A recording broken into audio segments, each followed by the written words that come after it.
Welcome to Small Lathe. Well, there's a surprise video today.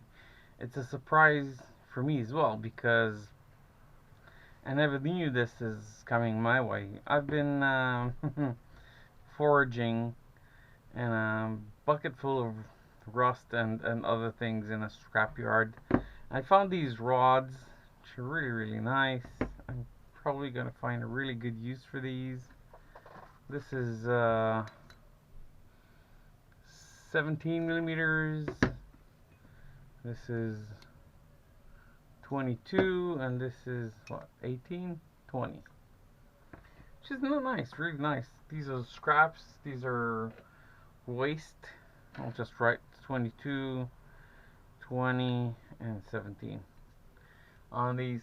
So I'll know what the diameter is, just in case I'll need those. This is fairly big. It's about, oh yeah, it's 22, and across it's 25, an inch almost. Let's write 22 as a minimal diameter. So I'm really pleased with these, and then I found this chunk of brass at the bottom, and I really wanted a small table or bench anvil to strike on to get whatever needs to be got through materials and so on, tapping nails and all that, getting pins out and so on, stuff like that. So it's really nice. I was really surprised to find this stuff that stuck at there, and it was really drilled and at odd angles, from what I see over there, and therefore it was, well, useless. These three holes are tapped, these are drilled, and then you have an offset drill towards the edges, like so. I don't know how they did that, because according to my math, their drill should have gone through from here. So the bottom angle over there, oh, yay deep, at the final depth, there's another angle going that way, like that. Same here, like so. It goes like this way, about 20 millimeter in, and then sideways, which is really odd. So I was thinking it's a nice brass, and I don't know if you can see from this angle. I was wrong. Let me show you. Let's clean this up, and I'll show you what's wrong with it. I'll get some emery cloth, some paper, but no worries, I'm not going to make you watch all of that. Let's do that faster. This is a solid piece of copper.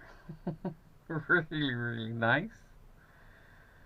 I just run it on 120 grit sandpaper, so you can see it a bit shimmer. On this side is a bit concave, but all in all, this is really cute. So yeah, Small Lathe now has a small anvil, and it's pretty heavy, by the way. The guy said it's a total of 6 kilograms, and I paid $25 for that. Yep, that's 1.25 kilograms, or just about 2.5 pounds for you non-metric guys. That's fine. So yeah, all in all, really interesting find. I'm really happy to have that. It's going to be put to good use. I thought of doing some things with it. Possibly I'd like to carve a small V-groove channel over here and over here, so when I need to hold round stock like that so they won't turn and fall off, I'd be able to do that. Maybe I'll turn it like that. Give me a scriber. Something like this could be useful, and then again something like that as well. So whenever is next time I'm going to turn the lathe into a mill, that's probably one of the projects I'm going to have. I have no idea how I'm going to hold it, and I know you're going to say, why don't you, just clean off all these areas and just run it on the lathe. Well, the lathe maximum capacity is 55 millimeters. This is 65, guys. I can't run it on the lathe. No way. The chuck jaws would hit on the ways because it's too big. Even if I flipped them, of course. So considering that I'm flipping the chuck jaws, it's going to be way more than the swing of the lathe, meaning the maximal diameter it can chew on, grab and turn. So it really would have been nice to put it on the lathe and just clean it up nicely, but I'm going to leave it like that. It's nice. Right, so this is what I got last time from a supplier.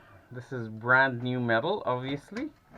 We got some 5 millimeter brass stock. I'm going to use it for several tools for the lathe.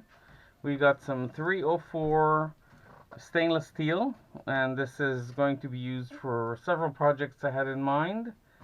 We also got a 310 stainless steel, this bar, which I cut a small section off it, and you already know what I did with that. That's the source for my wife's knife. If you've seen my channel, you've seen this, and this is the other half of this billet I chopped. And last but not least, this is aluminum bronze. This is pretty penny. This is really expensive stuff.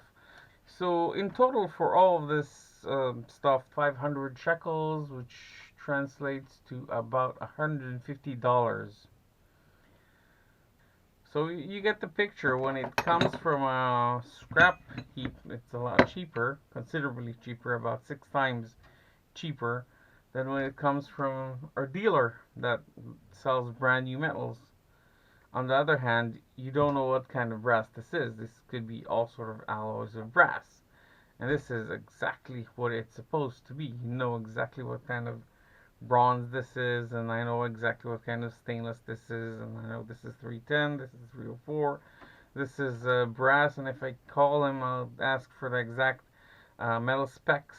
He can tell me exactly what's in there, quantities, volumes, how sensitive it is, and so on. And well, you pay for that actually. So yeah. So anyway, that's it. I wanted to show you my new purchase. This was a real nice surprise to me. I really was shocked to find it at the bottom of that bucket full of water because it was raining, by the way. But alright, enough chit chat. Really, thank you for watching. Hope you enjoyed it, and we'll see you next time. Thanks for watching.